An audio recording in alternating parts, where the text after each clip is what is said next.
आज सुनते हैं विजया एकादशी की कथा। धर्मराज युधिष्ठिर ने भगवान श्री कृष्ण से कहा, हे जनार्दन, फाल्गुन मास के कृष्ण पक्ष की एकादशी का क्या नाम है? इसको करने की क्या विधि है? आप मुझे कृपा करके बताइए। भगवान ने कहा, फाल्गुन मास के कृष्ण पक्ष की एकादशी का नाम विजया है। इसके व्रत के प्रभाव से मनुष्य को विजय की प्राप्ति होती है। यह व्रत सब व्रतों में सबसे उत्तम है। विजया एकादशी के महात्म को सुनने या पढ़ने से समस्त पापों का नाश होता है। भगवान ने कहा, एक समय की बात है, देवर्षि नारद ने जगत पिता ब्रह्मा जी से कहा, महाराज, आप मुझे फाल्गुन मास के कृष्ण पक्ष की एकादशी का विधान बताइए। ब्रह्मा जी ने कहा, हे नारद, विजया एकादशी का व्रत पुराने तथा नए पापों का नाश करने वाला है। इस विजया एकादशी की विधि मैंने आज तक किसी से नहीं कही। यह समस्त मनुष्य को विजय प्रदान करती है।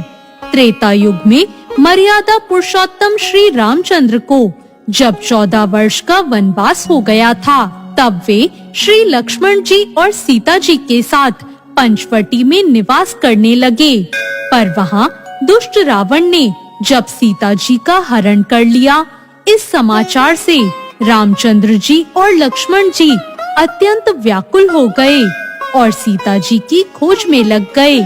घूमते घूमते जब वो मरते हुए जटायु के पास पहुँचे, तो जटायु ने उन्हें सीता जी का वृतांत सुनाया और स्वर्गलोक चले गए। कुछ आगे जाकर उनकी सुग्रीव से मित्रता हुई और उन्होंने बाली का वध कर दिया। हनुमान जी ने लंका में जाकर सीता जी का पता लगाया और उनसे श्री रामचंद्र जी और सुग्रीव की मित्रता का वर्णन किया।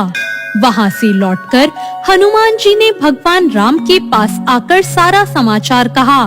भगवान श्री राम ने वानर सेना सहित सुग्रीव की संपत्ति से लंका की ओर प्रस्थान किया। जब श्री रामचंद्र समुद्र के किनारे पहुँचे, तब उन्होंने मगरमच्छ आदि से युक्त उस अगाध समुद्र को देखकर लक्ष्मण जी से कहा, इस समुद्र को हम किस प्रकार पार करेंगे?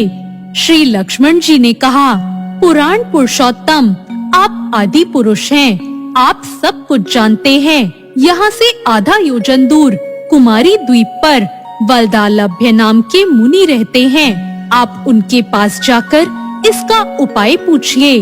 लक्ष्मण जी के इस प्रकार के वचन सुनकर श्री रामचंद्र जी वल्दालभ्य ऋषि के पास गए और उनको प्रणाम करके वहां बैठ गए।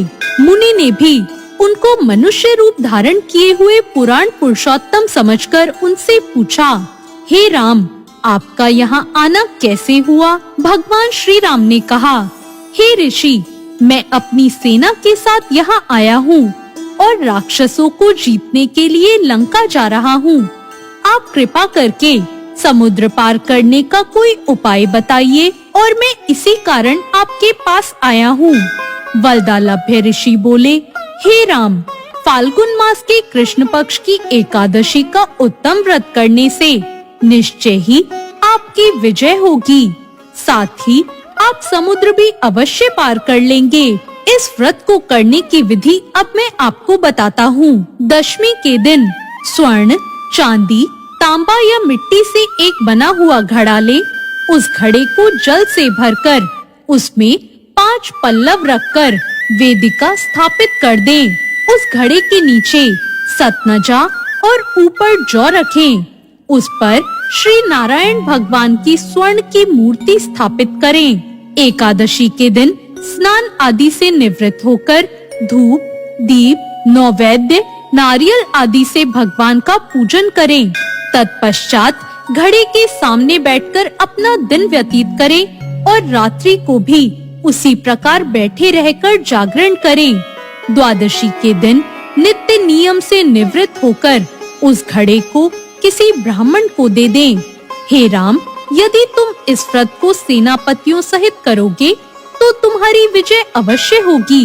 श्री रामचंद्र जी ने ऋषि के कथा अनुसार इस व्रत को किया और इसके प्रभाव से दैत्यों पर विजय प्राप्त करी। अतः हे राजन, जो मनुष्य इस व्रत को विधि पूर्वक करेगा, दोनों लोकों में उसकी विजय अवश्य होगी।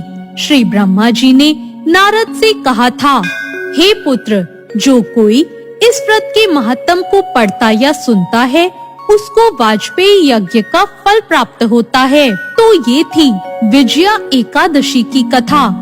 आपको ये कथा कैसी लगी? कमेंट करके जरूर बताएं।